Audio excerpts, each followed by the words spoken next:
everyone, my name is Zoe and I'm an intern on the Foundry communications team. Today I'm here with Alexander Stibor, who is a staff scientist in the imaging facility working on quantum instrumentation. He does a lot of really exciting work, focusing on quantum properties of free electrons, as well as advancing electron microscopy, quantum information science, and more, which we'll hear more about soon.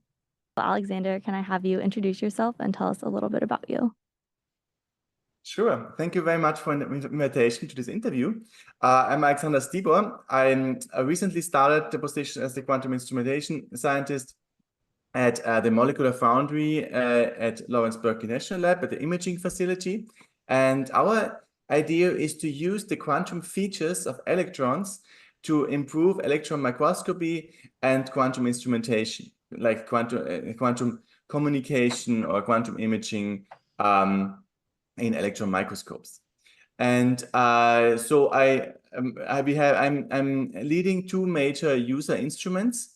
That is the spin polarized low energy electron microscope, a special kind of electron microscope, and the field emitter test characterization setup for the development of new electron beam sources. Super fascinating. Thank you for being here. So it sounds like your work really centers around two major user instrumentation. But before we talk about the spin polarized low energy electron microscope, could you first explain electron microscopy and why it's so important to your work? Yeah, sure. So whenever you have a problem that happens in the nano world, like below 100 nanometer or a few hundred nanometers, you have a problem with imaging with normal light because the wavelength of the visible range is around 380 to 750 nanometer. Yeah? And the microscope cannot resolve anything much below that. So once you have now nanostructures, in the few tens of nanometers or below, you need to use electrons because electrons have they're matter waves, also they're quantum particles. They have wave nature and particle nature. And their wave nature their wavelength is much smaller than the one of visible light. And with that, you can focus them much further down than visible light and see structures like atoms or even interaction in the material, atomic layers, defects, all kind of these things that happens in the nano world. This special microscope I'm using is specialized to looking at magnetic structures on the surface. So it's a spin polarized electron microscope that helps you to measure magnetic nanodomains on special surfaces. Thank you. So what I'm hearing is because electrons have this smaller wavelength, they can detect smaller objects than visible light for you and other researchers to study. Yes. So can you tell us more about your work with this spin polarized low electron microscope and your goal for it? Yeah, unlike other microscopes, or electron microscopes, we have a spin polarized electron beam. So an electron rotates also, so to say, around itself, has a spin, and this can be, this is causing magnetic fields in any material. When you have a magnetic field, it just means that the electrons in the material have spins that are aligned to each other. And then if you have now an electron that has a spin in a free electron beam, and this electron gets reflected from a surface in the ultra high vacuum like it does in our microscope, the reflection depends on the orientation of the electron beam. And so we can make different fields of magnetization visible in a material on the nanoscale. And this is different to other microscopes.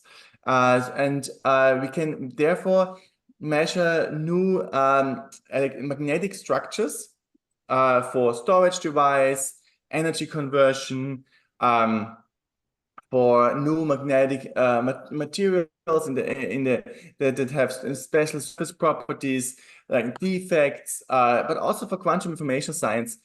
This quantum feature of an electron spin is quite a very interesting subject, and there's a whole slew of approaches that we can study, and we provide this instrument for users all over the world who come here with their ideas and with their samples and measure measure here the projects, and we have also our own projects in this domain. Interesting. So the goal is to understand different nanomaterials from the interactions with these electrons. Yes, yeah. It's not only magnetic material, you can also use the non-magnetic mode here. And then we can, for example, measure the work function of electrons. This sounds very technical, it is, but it's super useful for practical appliances. It's the energy that an electron needs to get out of a material. So when you want to have a new field emitter, for example, when you want to study the interaction between laser light and the surface, and you want to kick out electrons with laser light to make new quantum field emitters, you need to have that. If you want to have, for example, want to convert thermal heat into electrical current, you need to lower this energy where electron can leave the material. Or if you want to have new quantum storage devices, which you want to have like a lower power consumption, you also need to know what electrons are doing on the surface, and how they behave, and what is their energy state in certain conditions. Interesting. So I feel like that leads us kind of into the second part of your work, which focuses on electron field emitters. So can you describe like your goals for your research with this user instrumentation? Oh yeah, sure. That's the second user instrumentation. It is super exciting. We are here in a more experimental state. Yeah, so we have less user instrument, but more like moonshot ideas. Yeah, and the principal idea is to have new emitters for electron microscopes that use the quantum feature of electrons. Why is that important? Well, for example, when you have any electron microscope, you need certainly an electron beam, and this electron beam has to come from somewhere. Usually you have a nano tip that you put in a high voltage in the vacuum, and the electrons just get out, get extracted from the high field from this tip. But this has some problems because the electrons have not a single energy. And usually an electron microscope, all the lenses, everything is optimized to just one electron energy. And if you have now a range of energies, you make mistakes, and this makes like aberrations, you call them, aberration effects. And if these effects, they will blur your image, you will have less resolution. And so making a field emitter that has a very tiny range of electrons emitted is super important, because then you don't need to improve the instrument, all the lenses afterwards, and you can have a good image with a smaller and less technically advanced microscope. And so we came up to the idea to introduce the quantum nature of electrons for this kind of emitters, and we tried to use superconducting electron field emitters. So the idea was to cool down a material like niobium that has a high transition temperature to superconducting temperature. We are still very low in temperature. We are almost at the 0 Kelvin point, which is cooled by liquid helium. But in this realm, we hope that the electrons will get differently out of the material. And we achieved that, and we made we created a new field emitter which has like a 20 times narrower energy range than anything else that has been developed for industry before. And we have a couple of industry projects now. One of them is like developing like a new commercial source for electron fields for electron beams for microscopy. Interesting. So does this mean that part of your work with the electron field emitter is working to improve, in a way, your research with the electron microscope? Yes, so all our projects are kind of overlapping. This is a nice thing on Berkeley Lab in general. Also on the molecular foundry, you have so many different approaches, but they all overlap to one goal. So it's like a train that pushes all of the groups in the same direction. And in this sense, the new field emitters will certainly also improve our microscope. In specific, we want to start a project, for example, where we have a pulsed laser emitting heating a diode and extracting pulsed spin polarized electrons, so that we could now have not a continuous beam of polarized electrons, but a stroboscopic beam, pulsed beam. And this would allow us to have a camera with a high frame rate, more or less, so we can study dynamic processes on the nanoscale, nanosecond time scale. This is the future project, for example, where you see the overlap between those two labs. We also want to go into quantum information science with our current approach. And the really cool idea is, the moonshot idea is to have a source of electrons that emits correlated, entangled electrons pairs. And this would be a total deal breaker for the whole community of quantum information science. Interesting. So before we move forward, could you define quantum information science for us? Yeah, quantum information science is a field that exploded in the last, I don't know, 50 years, 40 years, depending what you count, the theory or the experiments. And the idea is to use the weird quantum features that happen in the nano world for communication, like for new methods to encrypt to encrypt the code and send it and securely interact with somebody far away, or to make new modes of imaging, or to improve new computing scheme like quantum computers by the nature of usually photons. They are usually based on photon pairs, of entangled photon pairs or correlated photon pairs.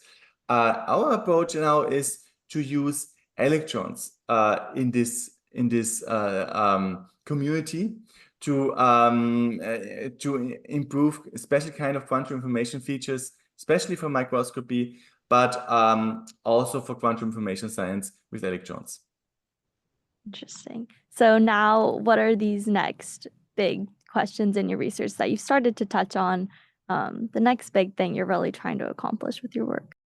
For the spin polarized low energy electron microscope, our next big thing is to do experiments and to see experimentally see a new quantum state of magnetism. It is a hot thing in the community. It's called ultramagnetism. It's something between ferro and antiferromagnet.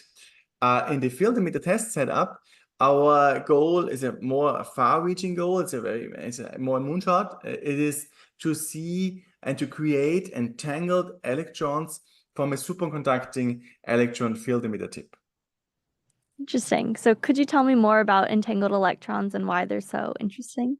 Yeah, this is super interesting because when you look back in the history of quantum information science, one of the central invention was the creation of an entangled two-photon source. And this was the foundation for quantum entanglement experiment, for teleportation, cryptography, and also some aspects of quantum computing.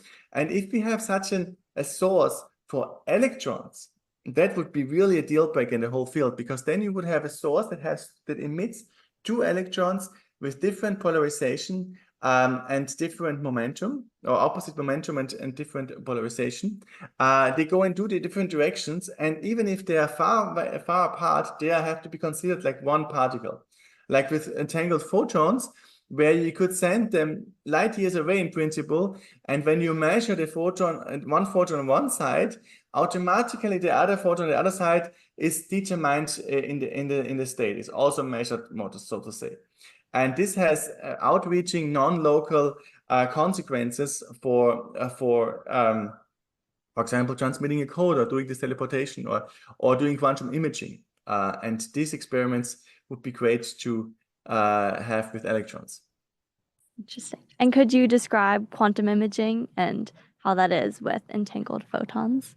Oh yeah, sure. So when you there are beautiful experiments, and I just say everybody should have a look on these beautiful papers of Anton Zeilinger, who is a Nobel Prize winner in this field, who did this quantum imaging measurement where you send two entangled photons, and only one of those photons hit an image, and the other one illustrates this image. So you are sending photons on an image, but only one side of the entanglement photons touch the object, and the other one make the image on a screen. And this is amazing because you imaging something with photons that has never seen an object. And in microscopy, you could use this with electrons for extremely high resolution spectroscopy, like energy measurements of electronic states with extremely high resolution, or new quantum imaging of atoms or correlations between atoms.